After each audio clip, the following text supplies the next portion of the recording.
Je suis tout d'abord enseignant dans l'éducation nationale au niveau secondaire depuis une vingtaine d'années. Donc j'interviens tout d'abord en tant qu'enseignant.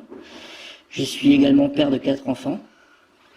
Donc j'interviens en tant que parent. Je suis l'auteur de quelques recherches sur le système et de fonctionnement de l'éducation nationale ces derniers temps, ce qui me donne une triple raison d'avoir cette petite prétention de donner mon avis sur le sujet. Donc voilà, j'apparais, je ne montre pas mon visage pour des raisons évidentes de pression que je pourrais subir suite à ce témoignage.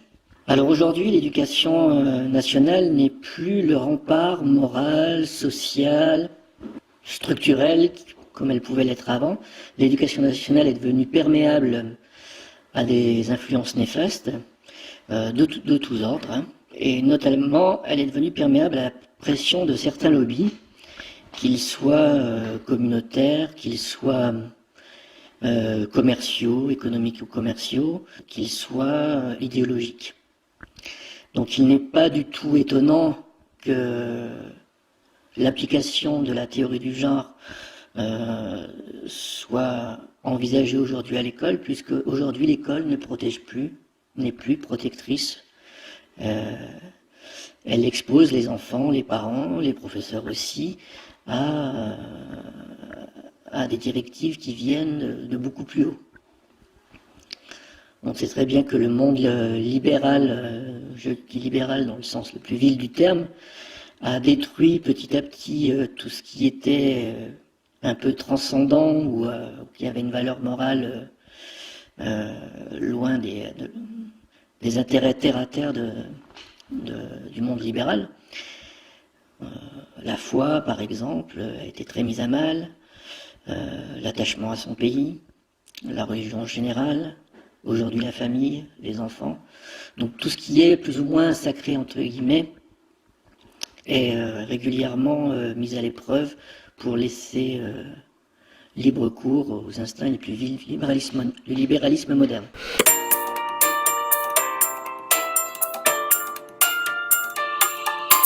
Donc pour comprendre aujourd'hui ce qu'est l'éducation nationale française, qui n'a de française plus que le nom, il faut envisager cette structure selon un ordre pyramidal. En bas de cette pyramide se trouve l'essentiel des personnes concernées, on va dire 99% des gens qui composent cette pyramide, et qui sont les enfants, les parents, les professeurs, documentalistes, enfin, les principaux concernés par les enjeux scolaires. On va dire qu'au bas de cette pyramide se trouve le peuple français. Autant le dire tout de suite, le peuple français, dans ce contexte-là, tout le monde s'en fout. Les voix des élèves, des enseignants ou des parents ne comptent absolument pas pour ceux qui sont en haut de cette pyramide.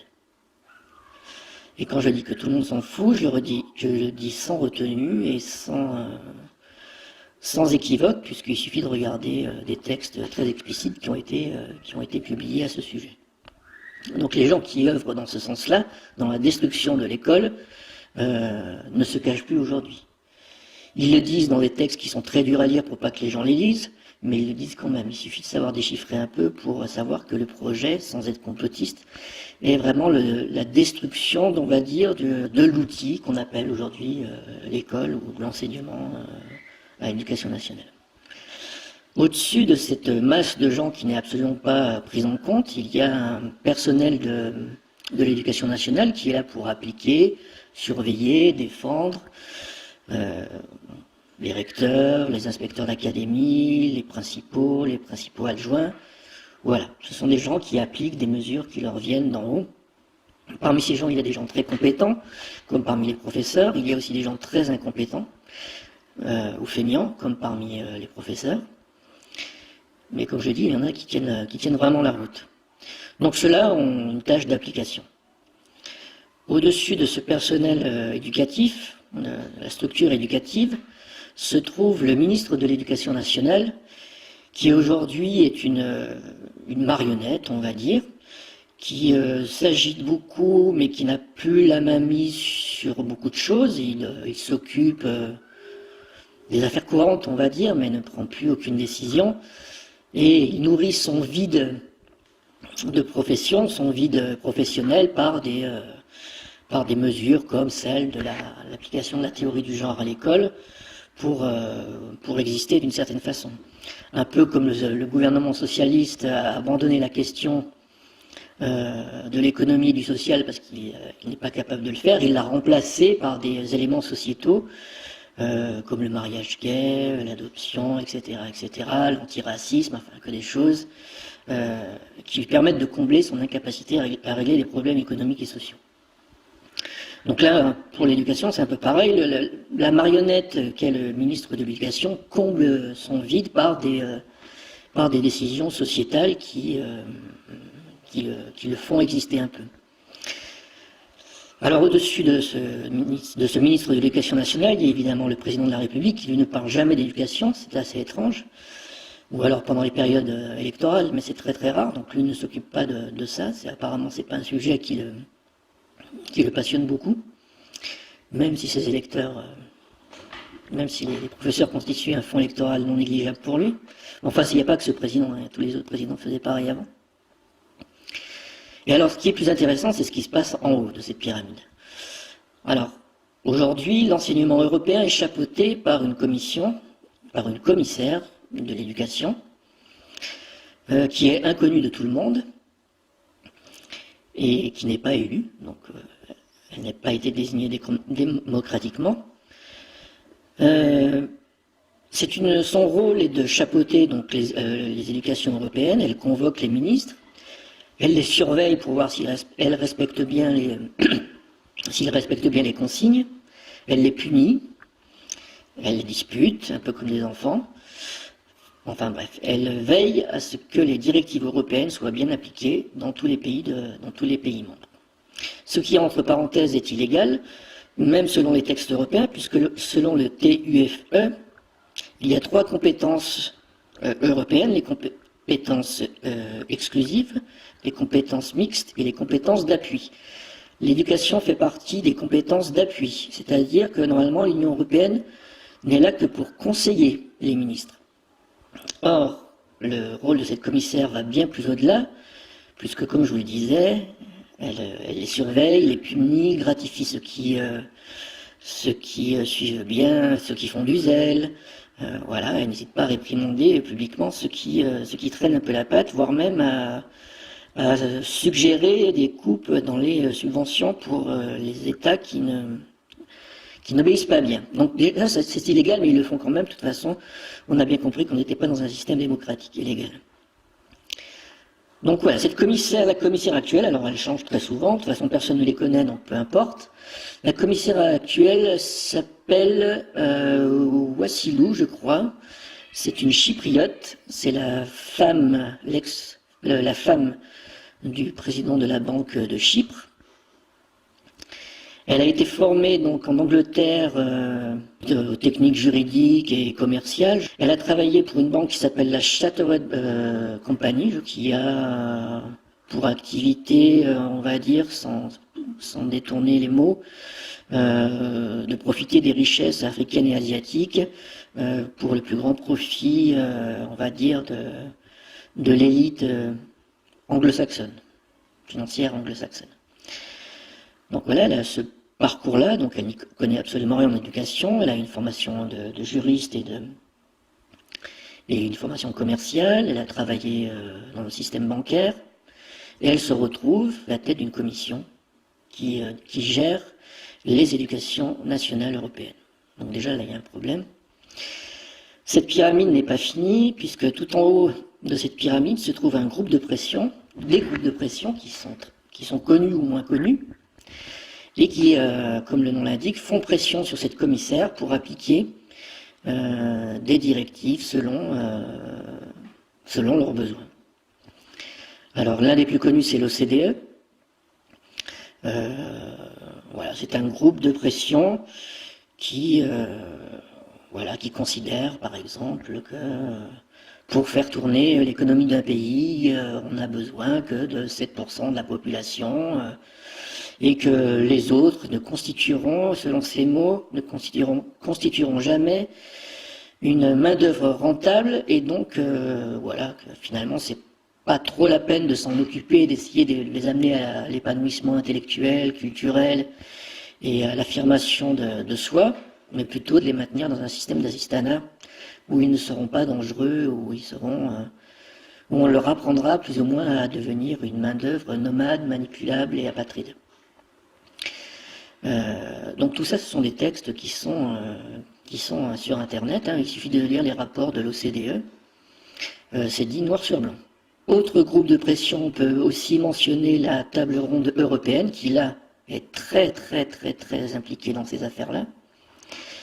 Alors c'est un groupe moins connu qui réunit les 47 plus grandes entreprises, les 47 chefs des plus grandes entreprises européennes, Volvo, Petrofina, Total, et qui interviennent, qui se réunissent, et puis dans des commissions, dont la commission éducation, ils se réunissent et selon leurs intérêts, essayent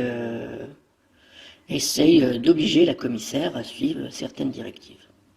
Voilà. Le slogan de la commission, de la table ronde européenne, de la commission d'éducation, est « L'éducation doit être considérée comme un service rendu au monde économique ». Voilà. Donc voilà quelle est la conception de la commission d'éducation de cette table ronde européenne. Pour illustration, alors il y a quelques années de cela, le président de la commission d'éducation de l'ERT, la table ronde européenne, était Patrick de Cornelis, je crois qu'il s'appelait, un Français, qui était PDG de Petrofina. Donc on se demande ce qu'il peut y connaître en éducation.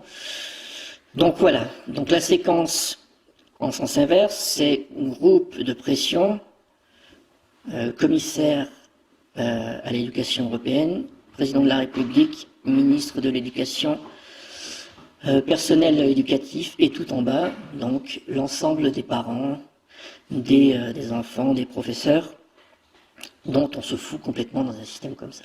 Mais on s'en fout complètement. Complètement. Donc après, c'est vrai que c'est très facile quand on entend taper sur les profs à dire que ce sont des feignants, toujours en maladie, etc., etc. Je dis pas qu'il n'y a pas des gens comme ça dans tous les groupes, il y a des brebis galeuses, et des gens qui font pas leur métier. Maintenant, moi, je connais des profs qui font très bien leur métier, qui ont la vocation, et qui, si le système éducatif tient encore, c'est sûrement grâce à des gens responsables qui font leur métier honnêtement. Je dis pas que c'est le cas de tout le monde, hein. Il y a des professeurs incompétents, feignants, etc., etc., des principaux aussi. Mais il y en a aussi qui font le boulot, et la chose tient encore grâce à leur bonne volonté, leur professionnalisme. Mais c'est très facile de taper sur les profs et d'ignorer tout le reste de cette pyramide qui a rendu perméable l'éducation nationale face à un État qui n'est plus souverain, qui n'est plus fort et qui a laissé rentrer dans son école des gens aux intentions communautaires, commerciales, idéologiques, et expose nos enfants qui ne sont plus protégés de cela. Je vais vous donner le cas d'un professeur de philosophie qui s'appelle Olivier Bersou, et qui est donc professeur de philosophie au lycée Jérémie Delarue à Charlieu, dans la Loire. Donc ce professeur de philosophie a eu la bonne idée, évidemment neutre idéologiquement, d'emmener des élèves au cinéma stéphanois, donc de Saint-Étienne-le-France, au 7e festival gay et lesbien, dont la thématique était cette année-là « Homo d'ici ou d'ailleurs ». Donc organisé par la communauté gay, où ne sont présentés que des films sur le sujet, où sont invités des réalisateurs gays, et donc s'ils font ça entre eux, ça ne nous dérange pas, mais à partir du moment où on emmène des enfants dans des endroits comme ça, évidemment, ça devient du militantisme.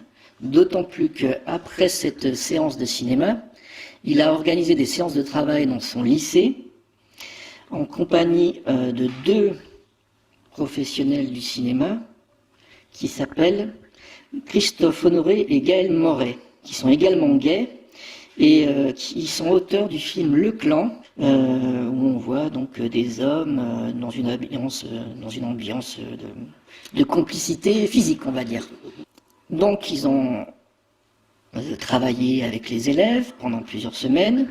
Sur la plaquette de présentation de cet atelier mis en ligne sur Internet, on peut dire « En outre, sans les y contraindre », donc là c'est le professeur qui parle des élèves, « sans les y contraindre, Ce sujet peut amener des élèves dans un festival de cinéma gay et lesbien à oser affronter la question de l'orientation sexuelle. Et de terminer, il faut dire que je ne les avais pas choisis tout à fait par hasard et que je les connaissais déjà bien. 2 d'entre eux ont fait leur coming out en rédigeant le scénario.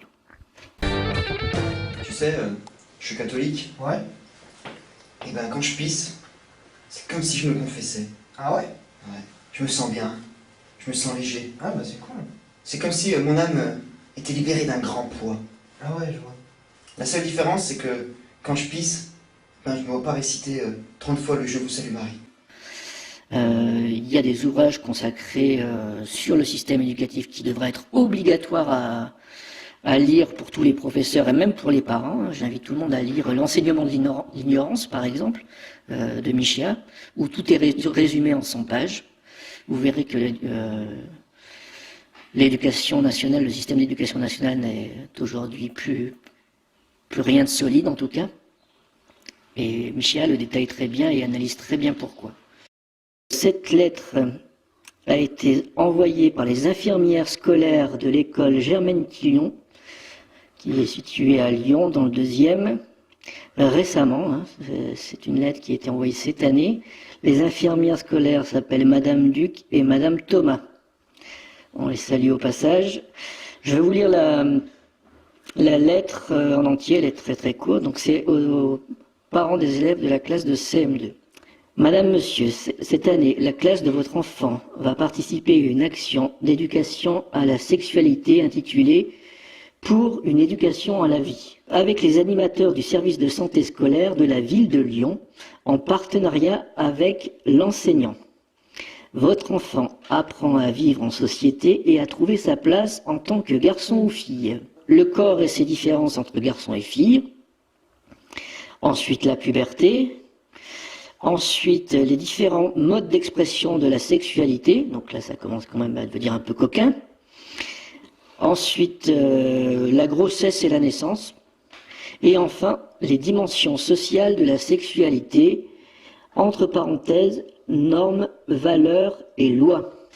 Donc voilà un exemple typique de lettre qui nous a été envoyé par un parent d'ailleurs, qui s'inquiète et qui a bien raison, où on apprend à des élèves donc, qui ont une dizaine d'années les dimensions sociales de la sexualité avec les rôles des normes, hein, entre normes et genre il n'y a qu'un pas, des valeurs et des lois, toujours ce poids lobbyiste, communautaire, des lois pour avoir les mêmes droits que... Donc là on a donné 2 exemples, à la fois en classe de CM2 et en classe de terminale, pour essayer d'ouvrir une grande parenthèse, mais les exemples sont très nombreux. Il est totalement inadmissible et irresponsable et traître de la part de responsables politiques de dire aujourd'hui que la théorie du genre n'existe pas et n'a pas à vocation, selon eux, à être enseignée dans l'éducation nationale française, qui est, comme on l'a vu, totalement soumise aujourd'hui aux diktats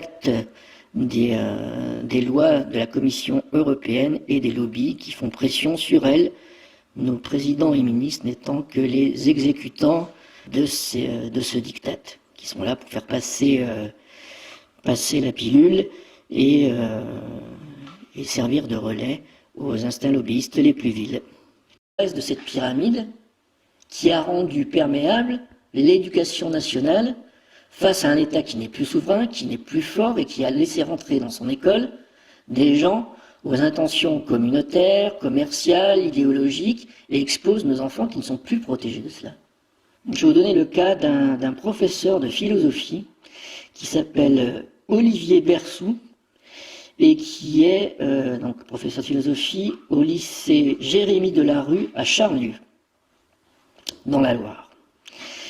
Donc ce professeur de philosophie a eu la bonne idée, évidemment neutre idéologiquement, d'emmener des élèves au cinéma stéphanois donc de Saint-Étienne-le-France, au 7e festival gay et lesbien, dont la thématique était cette année-là « Homo d'ici ou d'ailleurs », donc organisé par la communauté gay, où ne sont présentés que des films sur le sujet, où sont invités des réalisateurs gays, et Donc s'ils font ça entre eux, ça ne nous dérange pas, mais à partir du moment où on emmène des enfants dans des endroits comme ça, évidemment, ça devient du militantisme.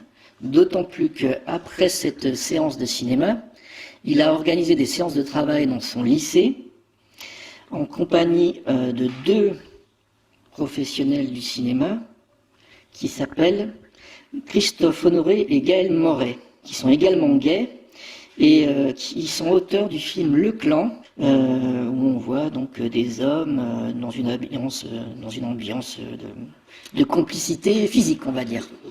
Donc ils ont travaillé avec les élèves pendant plusieurs semaines. Sur la plaquette de présentation de cet atelier mis en ligne sur Internet, on peut dire « En outre, sans les y contraindre », donc là c'est le professeur qui parle des élèves, « sans les y contraindre, ce sujet peut amener des élèves dans un festival de cinéma gay et lesbien à oser affronter la question de l'orientation sexuelle. » Et de terminer, « Il faut dire que je ne les avais pas choisis tout à fait par hasard et que je les connaissais déjà bien. 2 d'entre eux ont fait leur coming out en rédigeant le scénario. » Tu sais, je suis catholique. Ouais. Et ben quand je pisse, c'est comme si je me confessais. Ah ouais? Ouais. Je me sens bien. Je me sens léger. Ah bah c'est cool. C'est comme si mon âme était libérée d'un grand poids.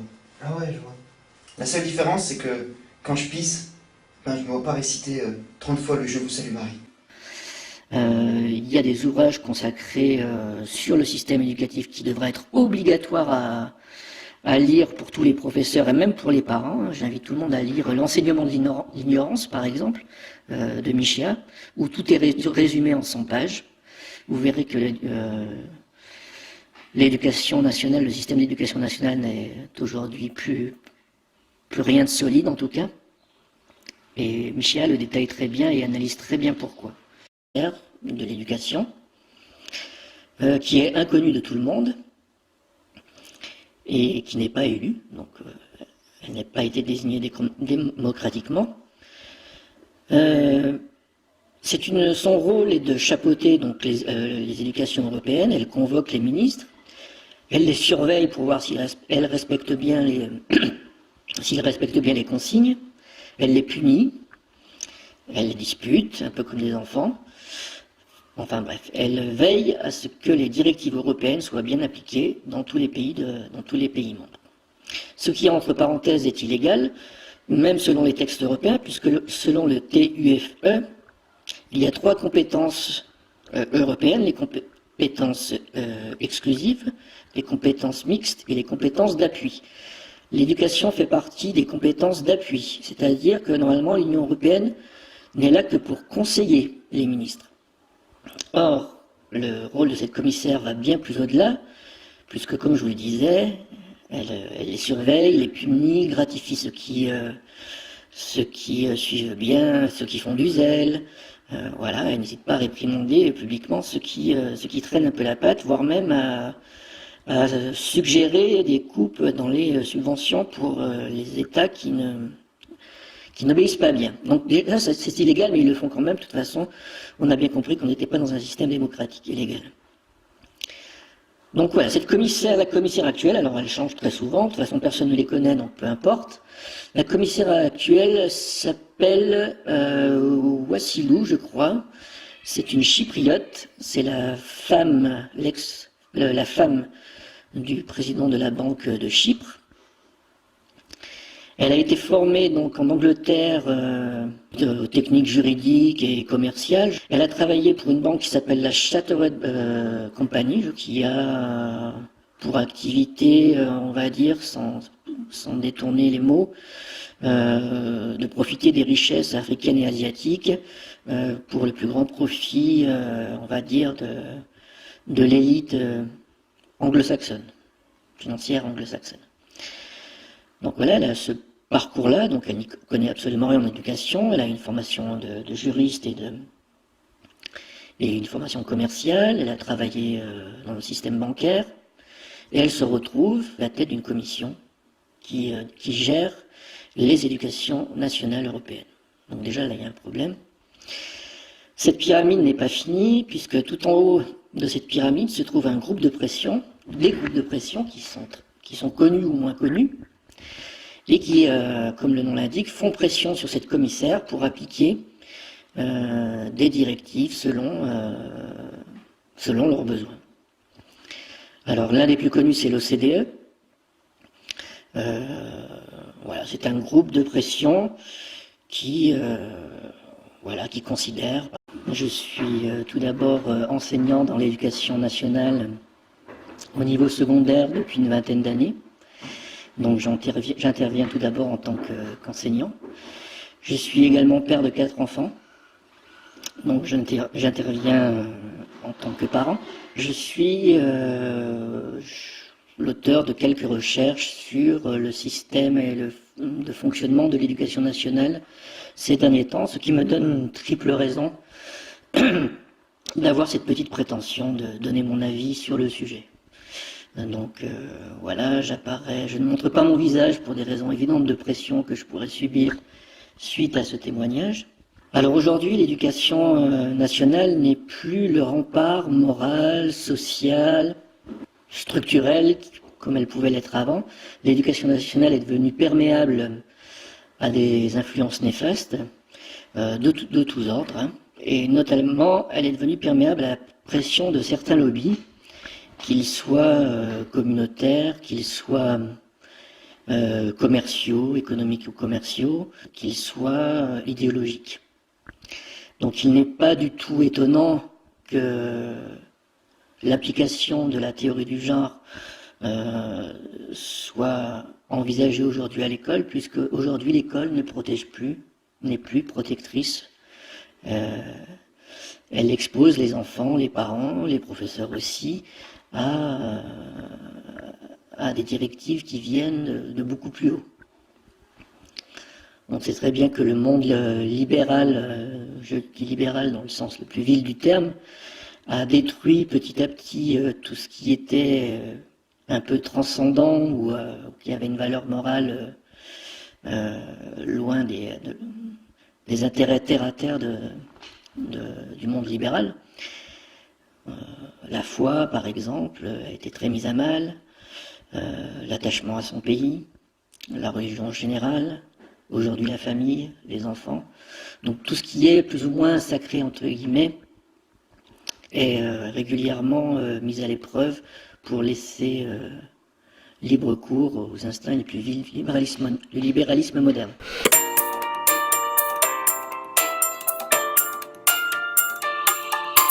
Donc pour comprendre aujourd'hui ce qu'est l'éducation nationale française, qui n'a de française plus que le nom, il faut envisager cette structure selon un ordre pyramidal. En bas de cette pyramide se trouve l'essentiel des personnes concernées, on va dire 99% des gens qui composent cette pyramide, et qui sont les enfants, les parents, les professeurs, documentalistes, enfin, les principaux concernés par les enjeux scolaires. On va dire qu'au bas de cette pyramide se trouve le peuple français. Autant le dire tout de suite, le peuple français, dans ce contexte-là, tout le monde s'en fout. Les voilà, par exemple, que pour faire tourner l'économie d'un pays, on n'a besoin que de 7% de la population, et que les autres ne constitueront, selon ces mots, ne constitueront jamais une main-d'œuvre rentable, et donc voilà, que finalement c'est pas trop la peine de s'en occuper, d'essayer de les amener à l'épanouissement intellectuel, culturel et à l'affirmation de soi, mais plutôt de les maintenir dans un système d'assistanat où ils ne seront pas dangereux, où on leur apprendra plus ou moins à devenir une main-d'œuvre nomade, manipulable et apatride. Donc tout ça, ce sont des textes qui sont sur Internet, hein. Il suffit de lire les rapports de l'OCDE, c'est dit noir sur blanc. Autre groupe de pression, on peut aussi mentionner la table ronde européenne, qui là est très impliquée dans ces affaires-là. Alors c'est un groupe moins connu qui réunit les 47 plus grandes entreprises, les 47 chefs des plus grandes entreprises européennes, Volvo, Petrofina, Total, et qui interviennent, qui se réunissent, et puis dans des commissions, dont la commission éducation, ils se réunissent et selon leurs intérêts, essayent essaye d'obliger la commissaire à suivre certaines directives. Voilà. Le slogan de la commission, de la table ronde européenne, de la commission d'éducation, est « L'éducation doit être considérée comme un service rendu au monde économique ». Voilà. Donc voilà quelle est la conception de la commission d'éducation de cette table ronde européenne. Pour illustration, alors il y a quelques années de cela, le président de la commission d'éducation de l'ERT, la table ronde européenne, était Patrick de Cornelis, je crois qu'il s'appelait, un Français, qui était PDG de Petrofina. Donc on se demande ce qu'il peut y connaître en éducation. Donc voilà, donc la séquence en sens inverse, c'est groupe de pression, commissaire à l'éducation européenne, président de la République, ministre de l'éducation, personnel éducatif, et tout en bas, donc l'ensemble des parents, des enfants, des professeurs, dont on se fout complètement dans un système comme ça. Mais on s'en fout complètement. Complètement. Donc après, c'est vrai que c'est très facile quand on entend taper sur les profs à dire que ce sont des feignants, toujours en maladie, etc., etc. Je dis pas qu'il n'y a pas des gens comme ça dans tous les groupes, il y a des brebis galeuses, il y a des gens qui font pas leur métier. Maintenant, moi, je connais des profs qui font très bien leur métier, qui ont la vocation, et qui, si le système éducatif tient encore, c'est sûrement grâce à des gens responsables qui font leur métier honnêtement. Je dis pas que c'est le cas de tout le monde.